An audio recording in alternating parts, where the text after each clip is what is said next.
Beneath the sands of the Arabian Peninsula lies roughly 30% of the world's proven oil reserves and nearly a quarter of its natural gas, according to the BP Statistical Review of World Energy. That single geological fact has, in barely 3 generations, transformed a handful of sparsely populated desert states into some of the wealthiest and most strategically consequential nations on Earth. Tonight, we decode how 6 Gulf countries, Saudi Arabia, the United Arab Emirates, Qatar, Kuwait, Bahrain, and Oman, built economic empires on hydrocarbons. And we ask the question that haunts every boardroom and ministry in the region. Can wealth drawn from a finite resource be made to last forever? To understand the scale of what happened here, you have to rewind to the middle of the 20th century. In 1950, Saudi Arabia's gross domestic product per capita was comparable to that of many sub-Saharan African nations. Qatar was a pearl-diving backwater. Dubai was a modest trading creek. Then the oil concessions matured. OPEC was founded in 1960, and the price shocks of 1973 and 1979 sent a wall of petro-dollars crashing into treasuries that had, until recently, operated on the budgets of small towns.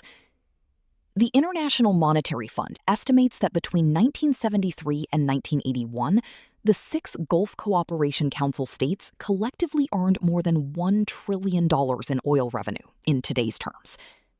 Governments became the primary employers, the primary builders, the primary providers of housing, healthcare, and education. A social contract emerged that persists in modified form to this day. The state distributes resource wealth in exchange for political stability. The mechanics of that distribution differ from country to country, but the underlying architecture is remarkably similar. Hydrocarbon revenues flow into a central treasury, which then funds a national budget dominated by public sector wages, subsidies, and capital expenditure. In Saudi Arabia, oil income still accounts for roughly 62% of total government revenue, according to the Saudi Ministry of Finance's 2024 budget statement. In Kuwait, that figure is closer to 90%, making it the most hydrocarbon-dependent budget in the GCC, as the World Bank noted in its 2023 Gulf Economic Monitor. Qatar's reliance on liquefied natural gas revenue remains structurally high, though Doha has leveraged LNG exports so effectively that it consistently runs fiscal surpluses.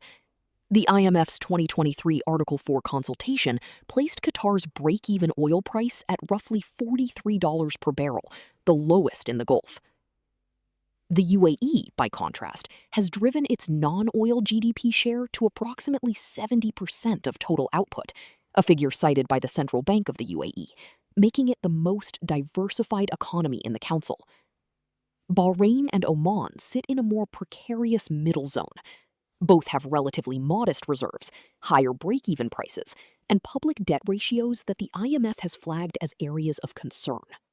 This divergence in fiscal structure explains why the 6 states have pursued strikingly different diversification strategies, and it is here that the story becomes truly fascinating.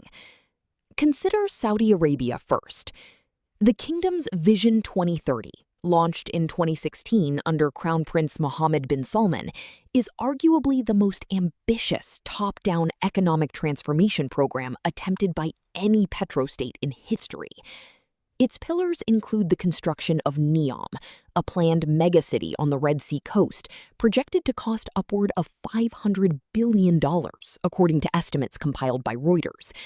The development of a mass tourism sector, targeting 100 million annual visits by 2030, up from roughly 27 million in 2023, as reported by the Saudi Tourism Authority. And the partial privatization of Saudi Aramco, the world's most profitable company, whose initial public offering in December 2019 raised $25.6 billion, the largest in history at the time. Saudi Arabia's Public Investment Fund, The sovereign wealth vehicle charged with driving diversification held assets of approximately $930 billion by mid-2024, according to the Sovereign Wealth Fund Institute. This makes it the world's fifth largest sovereign fund. The PIF has invested in everything from Lucid Motors to electronic sports leagues to a professional golf circuit, signaling a deliberate strategy to acquire global brand equity alongside financial returns. Yet critics, including economists at the Brookings Institution, caution that many Vision 2030 targets have been quietly revised downward. They note that the kingdom's non-oil private sector, while growing, has not yet generated employment at the pace needed to absorb a young and rapidly expanding Saudi workforce. The United Arab Emirates has taken a fundamentally different path. Abu Dhabi, which controls roughly 94% of the Federation's oil reserves, has used its wealth to capitalize the Abu Dhabi Investment Authority, the world's third-largest sovereign fund, with an estimated assets under management figure exceeding $900 billion, according to ADIA's own disclosures. But it is Dubai that has become the Federation's global calling card. With minimal oil of its own, Dubai built an economy centered on logistics, aviation, financial services, real estate, and tourism. Emirates Airline and its hub at Dubai International Airport, one of the busiest in the world by international passenger traffic, as confirmed by Airports Council International, function as economic multipliers, channeling travelers and capital through a city that positions itself as a neutral node between East and West. Dubai's real estate sector attracted record foreign direct investment in 2023, with transaction volumes exceeding 160 billion UAE dirhams, according to the Dubai Land Department. The DIFC, Dubai's financial free zone, now hosts more than 4,700 active firms, and the Emirates' new corporate tax regime, introduced at 9% in June 2023, was designed to align with OECD standards while remaining competitive. The UAE model, in essence, treats the country itself as a platform and oil revenue as venture capital for building global connectivity infrastructure. Qatar offers yet another variant. The world's largest exporter of liquefied natural gas, Qatar has used its hydrocarbon wealth with surgical precision. The Qatar Investment Authority, holding approximately $475 billion in assets, according to the Sovereign Wealth Fund Institute, owns stakes in Barclays, Volkswagen, Harrods, and significant London real estate. Qatar's hosting of the 2022 FIFA World Cup, at a reported total infrastructure expenditure exceeding $220 billion, as analyzed by Reuters, was not merely a sporting event, but a geopolitical branding exercise designed to place a nation of fewer than 3 million people at the center of global consciousness. Doha's North Field expansion project, the largest LNG development in the world, will increase Qatar's liquefaction capacity from 77 million tons per annum to 126 million tons by 2027, according to Qatar Energy's corporate disclosures. In a world where Europe is scrambling to replace Russian pipeline gas and Asian demand continues to surge, the International Energy Agency projects global LNG trade will grow by more than 50% by 2030. Qatar's resource position is, paradoxically, becoming more valuable, even as the world discusses energy transition. Kuwait's situation presents a cautionary counterpoint. Despite sitting atop approximately 102 billion barrels of proven oil reserves, the fourth largest endowment in the world according to OPEC data, Kuwait has struggled to translate resource wealth into structural economic reform. The Kuwait Investment Authority, one of the oldest sovereign wealth funds on the planet, manages an estimated $900 billion. Yet, domestically, the economy remains heavily reliant on government spending. A World Bank report published in 2023 described Kuwait's reform progress as the slowest in the GCC, hampered by legislative gridlock between the elected National Assembly and the appointed government. Public sector wages and subsidies consume an outsized share of the budget, and efforts to introduce value-added tax, already implemented in Saudi Arabia, the UAE, Bahrain, and Oman, have repeatedly stalled. Kuwait's break-even oil price has risen above $80 per barrel in recent fiscal years, according to IMF estimates, leaving the country exposed to price downturns in a way that its neighbors have worked hard to mitigate. That exposure underscores how reliance on a single commodity, absent structural reform, can create long-term budgetary fragility. In a region where neighboring states are racing to diversify, Kuwait's debate over reform is both economic and political, shaped by competing visions of how to balance social welfare with fiscal sustainability. Bahrain and Oman face the most acute version of the Gulf's existential question. Bahrain's oil reserves are the smallest in the GCC, and Manama has responded by developing a financial services sector that punches well above its weight. The Central Bank of Bahrain regulates more than 370 financial institutions. Yet public debt climbed to over 120% of GDP before a GCC support package provided stabilization, and the IMF's most recent assessment urged continued fiscal consolidation. Oman, under Sultan Haitham bin Tarak, launched its own Vision 2040 program, emphasizing manufacturing, fisheries, mining, and tourism. But Moody's has rated Oman's sovereign credit at the lower end of investment grade, reflecting ongoing fiscal vulnerability. Both nations illustrate a structural truth. Diversification is not merely a policy choice, but a race against geological depletion. Across all 6 states, a common set of instruments has emerged to project wealth beyond borders.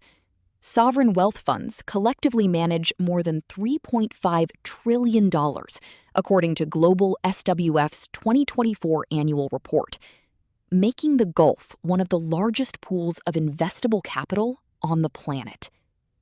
Gulf-owned airlines, Emirates, Qatar Airways, Etihad, Saudia, serve as arteries of economic influence, connecting over 350 destinations globally. Sports investments, from the Saudi Public Investment Fund's acquisition of Newcastle United Football Club to Qatar Sports Investments' ownership of Paris Saint-Germain, function simultaneously as financial assets and soft power vehicles, a strategy analyzed in detail by researchers at Georgetown University's Center for International and Regional Studies. Real estate developments, from Dubai's Palm Jumeirah to Saudi Arabia's planned The Line project at Neom, serve as physical testaments to ambition, though they also concentrate risk in capital-intensive sectors, sensitive to global liquidity cycles. The tension at the heart of this story is temporal. The International Energy Agency's World Energy Outlook 2023 models a scenario in which global oil demand peaks before 2030 under current policy settings. Even in more conservative projections, the long-term trajectory points toward declining hydrocarbon dependence in the world's largest economies, driven by electrification, renewable energy deployment, and efficiency gains. The Gulf states are not unaware of this. Saudi Arabia has committed to reaching net zero carbon emissions by 2060. The UAE hosted COP28 in Dubai in December 2023, a symbolically significant act for a petrostate. Yet the paradox is evident. The very revenues funding diversification come from the commodity whose global demand diversification is designed to survive without. Cautious. Pause. Can the Gulf turn temporary resource wealth into permanent economic strength? The honest answer is that it depends on the country, the timeline, and the political will to endure short-term friction for long-term structural change. The UAE is furthest along the diversification curve, with a non-oil economy that could, in theory, sustain itself independently. Qatar's LNG position buys it more time than almost any other hydrocarbon exporter. Saudi Arabia's ambitions are vast, but face execution risk at a scale commensurate with their vision.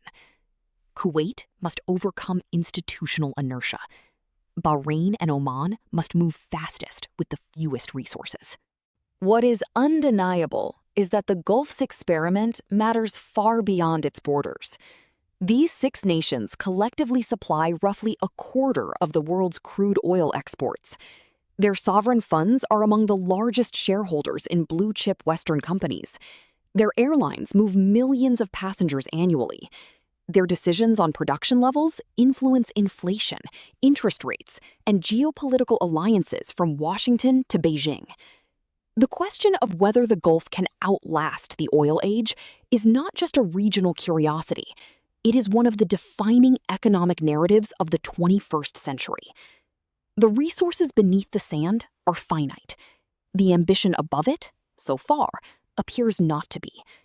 Whether ambition alone is sufficient remains the open verdict of our time.